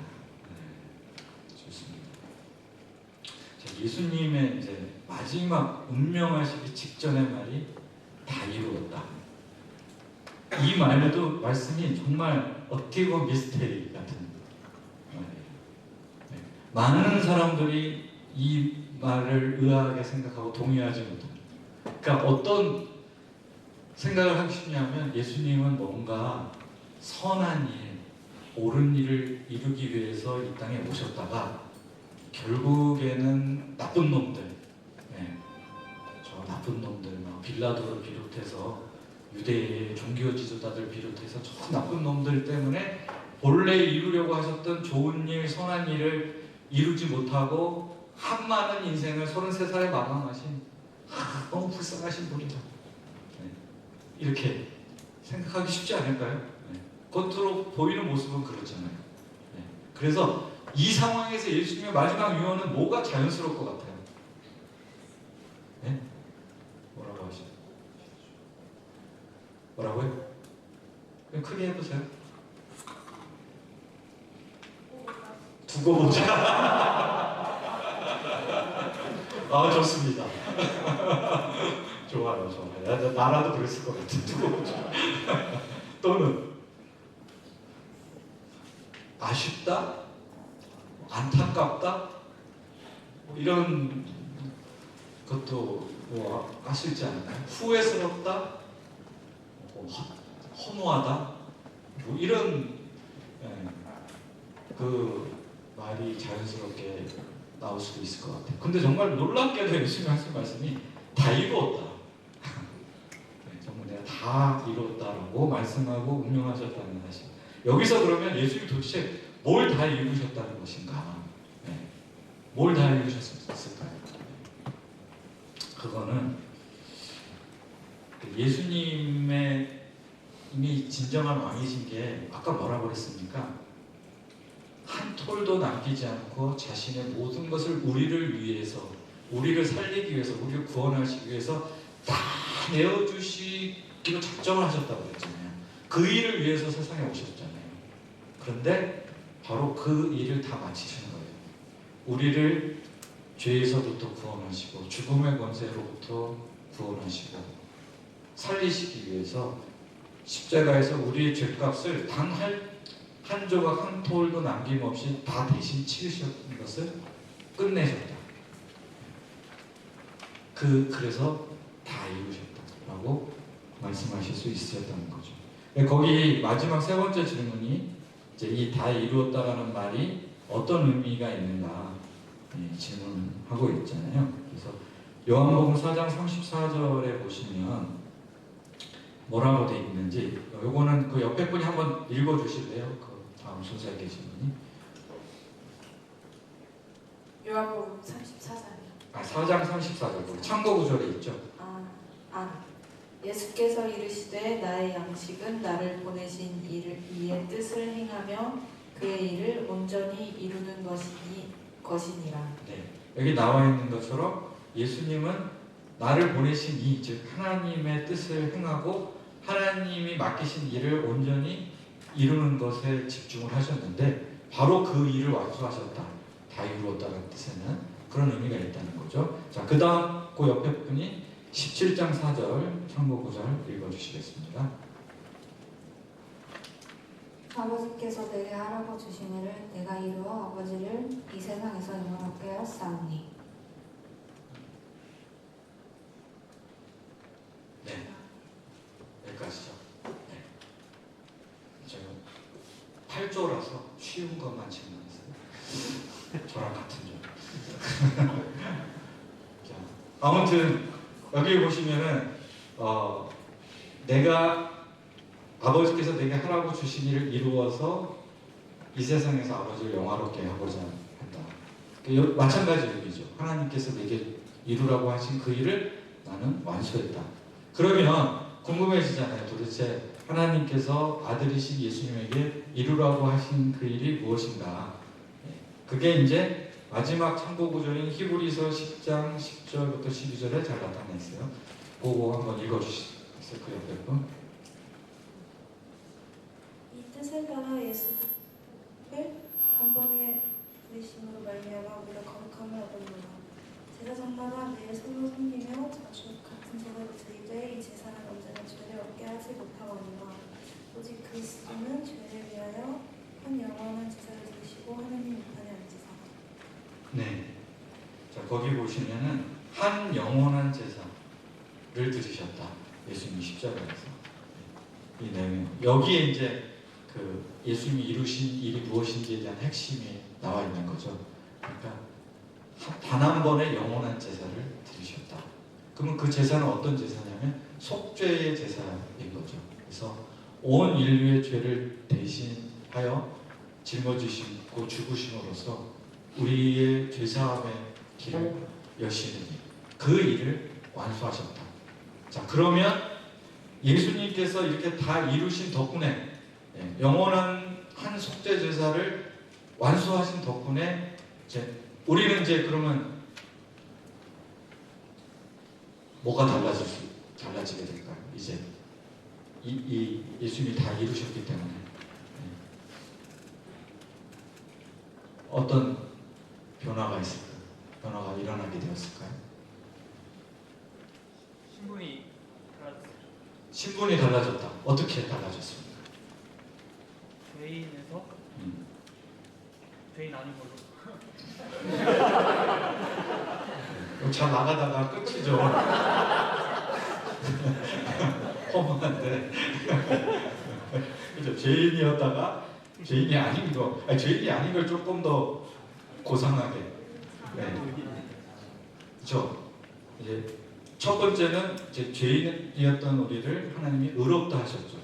의롭다. 실제로 의로운 게 아니라 의롭다고 칭하셨죠. 네.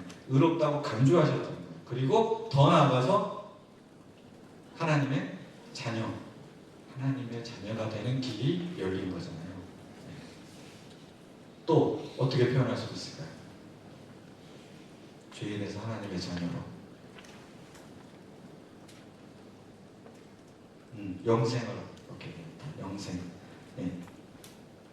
모든 인간은 다 하나님 앞에서 죄인이기 때문에 영벌과 심판이 예정되어 있었지만 영생에 들어갈 길을 여셨다. 이렇게 말할 수가 있겠죠.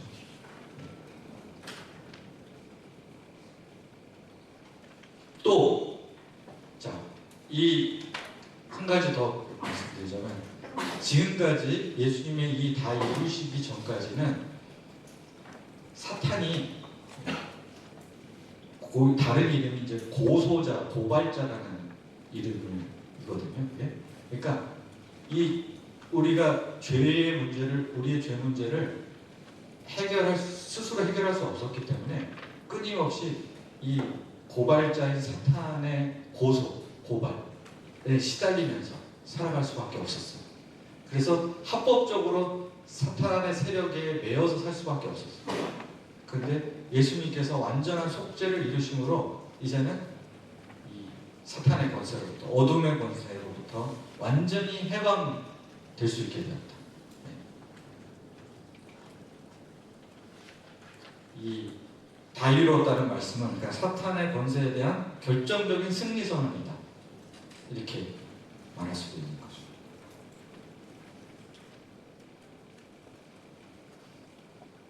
요거는 이제 약간 교리적이고 신학적인 선언이라면 조금 더 들어가서, 그래서 이 다 이루신 예수님 안에서 사는 삶이, 이걸 몰랐을 때 이 다 이루신 예수님을 만나지 못하고 바라보지 못했던 그런 삶에서 삶의 양태, 그 삶의 모습과 이 다 이루신 예수님을 만나고 그분을 알고 그분 안에서 살아갈 때 삶의 모습이 좀 실제적으로 달라지는 부분, 사는 방식, 삶의 모습이 달라지는 부분이 구체적으로 어떤 것들이 있을 수 있을까요?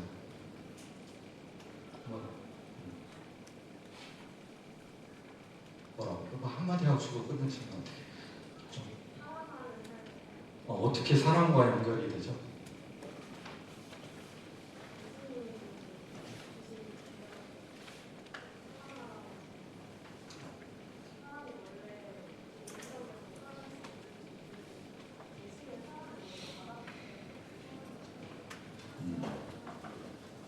사랑할 수 있는 힘이 생긴다. 사랑할 이유, 사랑할 힘이 생긴다.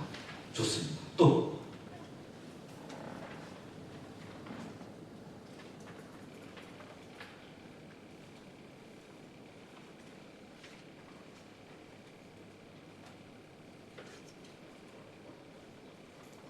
할 말이 없어요? 아직 잘 못 누리고 있나? 자유. 좋습니다. 자, 조금 더 설명을 해주시죠. 자유. 어떤 자유?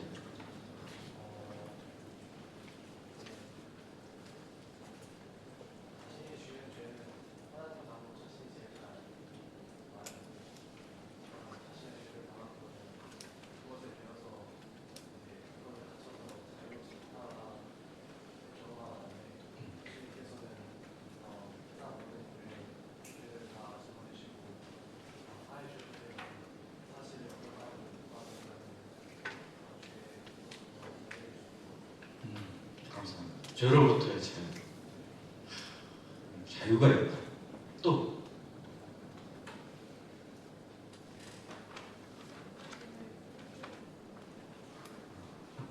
하나님을 섬기는 삶을 살 때 어떻게 연결될까요? 하나님을 섬기는 삶하고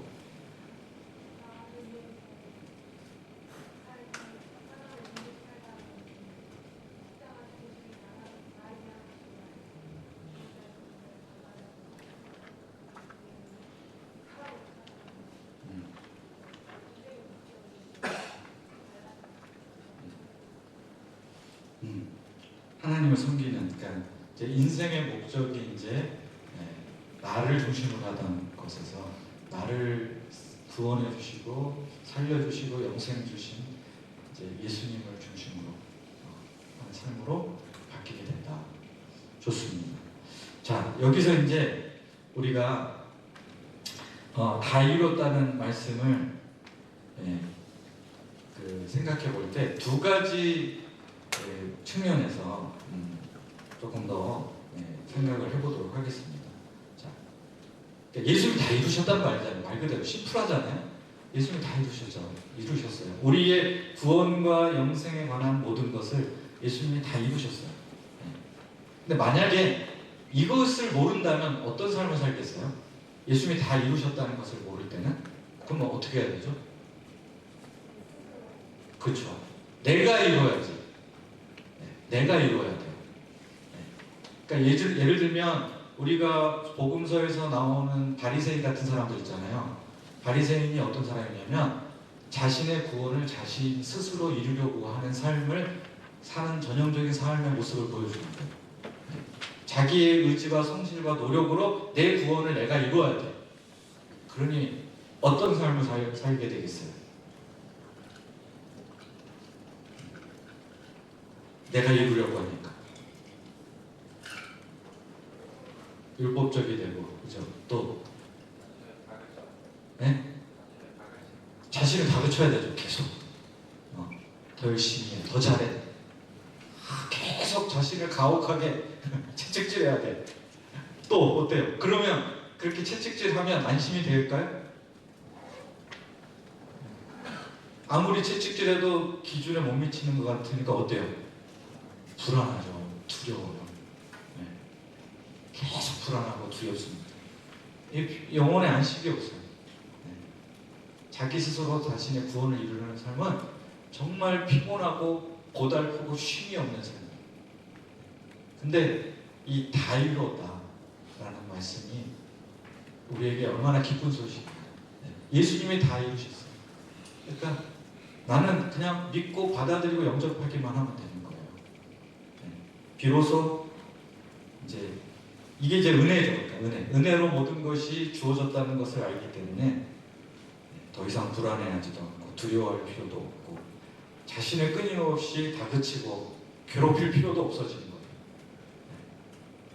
참된 영혼의 안식과 쉼이 찾아오게 되는 거죠. 그 다음에 이 다 이루었다는 말을 근데 오해하는 사람들이 있어요. 다 이루었다, 예수님이 다 이루셨다. 그러니까 그 무슨 생각이 곧바로 들 수 있어요? 예수님 다 이루셨으니까 나는 아무것도 안 해도 되겠네. 예수님 다 이루셨으니까 나는 아무것도 안 해도 되겠네. 네. 이렇게 생각할 수도 있지 않을까요? 어때요? 맞아요? 예수님 다 이루셨으니까 난 아무것도 안 해도 될까요?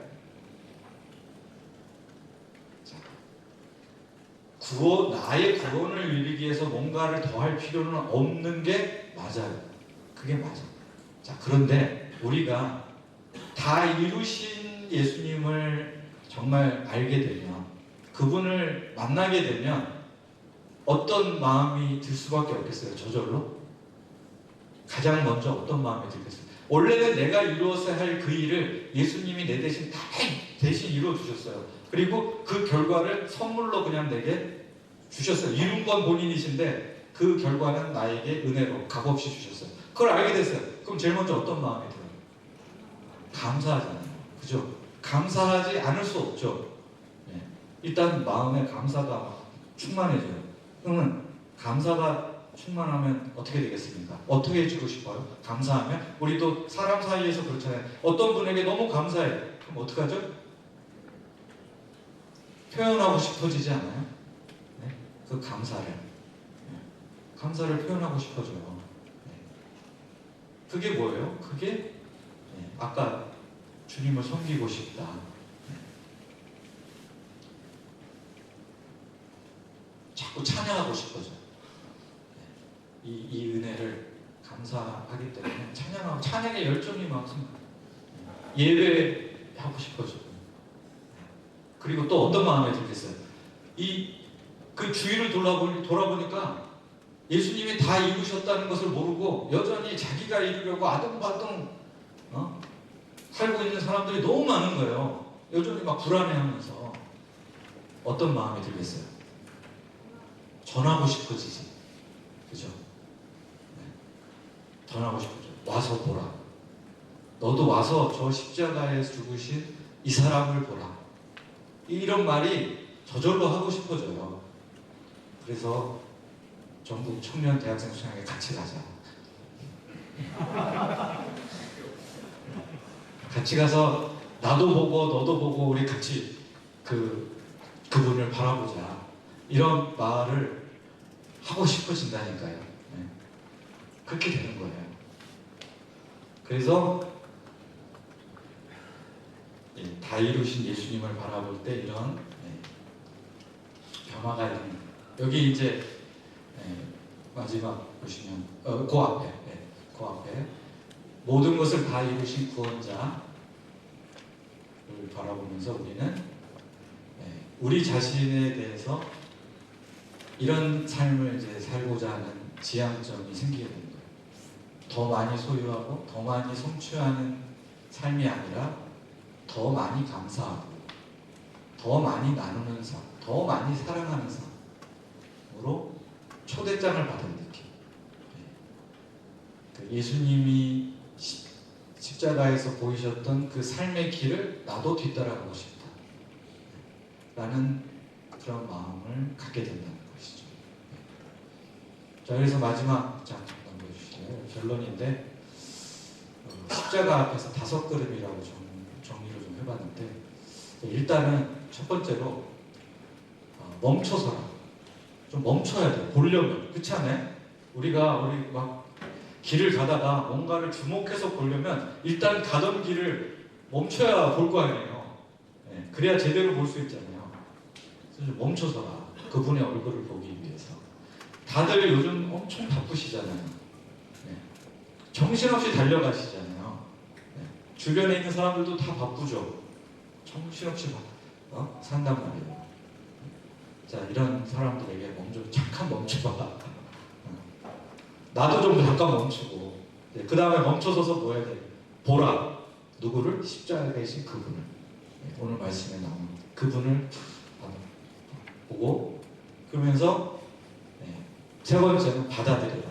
그분께서 다 이루셨다는 사실을 받아들이시죠. 그 다음에는 그 다 이루신 사랑을 깨닫고 영접한 뒤에는 그 사랑에 응답하며 살아가는 것이죠. 앞에서 말씀드렸던 감사하는 삶, 더 많이 나누는 삶, 더 사랑하는 삶, 더 섬기는 삶, 이런 삶을 이제 살아내는 거죠. 자, 그런데 그런 삶을 살아내려면 어떻게 해야 돼요? 잊지 마라. 잊어버리면, 분명히 전에는 바라봤었는데 또 어느새 바쁜 삶을 살다 보니까 잊어버리기 쉽겠죠. 다시 그분을 기억하고 잊지 마라. 그 십자가의 그 얼굴을 언제나 잊지 마라. 이게 믿는 자의 삶, 그리스도인의 삶이고 제자의 삶이라고 할 수가 있겠습니다. 자, 이렇게 해서 딱 3시 20분에 끝납니다. 자, 그러면 질문 있으시면 질문을 해주시고요. 질문이 없으실까요? 질문이 없다는 것은 2가지 이유 때문이죠. 보통 첫째, 도대체 무슨 말인지 하나도 못 알아듣는다. 그래서 질문을 할 수 없거나, 두 번째는 너무 잘 설명해 주셨기 때문에 딱히 질문할 게 없다. 자, 둘 중에 뭐죠? 네, 감사합니다.